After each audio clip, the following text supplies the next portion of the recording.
So this is some more information about the anxiety, pain, fear cycle. I've talked about it in other videos and I want to talk about it some more. So as I always state, be sure to always check with your doctor to make sure there's no infection and there's nothing structurally wrong with you. As I'm not a doctor and this is not medical advice, it's just information that I'd like to share and what I believe can help. So the anxiety, pain, fear cycle is the heart of chronic pelvic pain syndrome.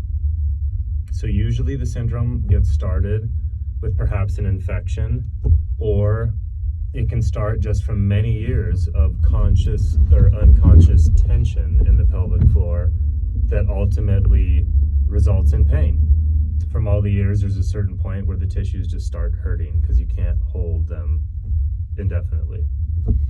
So what happens is once the pain is felt in the pelvic floor, right away, it's an alarm, right? And you get scared, you get worried, what is this? You go to the doctor. When the doctor says, like they told me, that they can't find an infection and that they can't find anything wrong with me, it's absolutely terrifying, right? Because you know the pain is real, you feel it, but the doctor saying they can't find anything wrong is very scary, because what's the solution?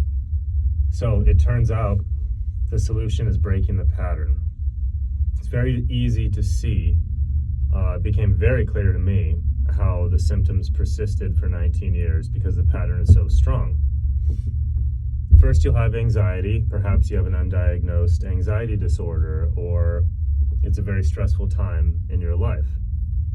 And the constant tension, if being held in the pelvic floor, which some people do, that's where I used to hold my tension, over time, they'll start hurting.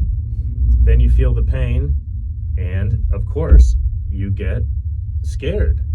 And then because of the fear, you get anxious, like, oh, how am I going to recover? What am I going to do? What about my life? And that anxiety and fear causes more tension, more muscular protective guarding, more lack of blood flow, which all increases more pain. And then there you go. Pain, back to anxiety, then you go from pain to fear, back to anxiety, back to pain, and on it goes. So the cycle has to be broken. So, more coming on how to do that.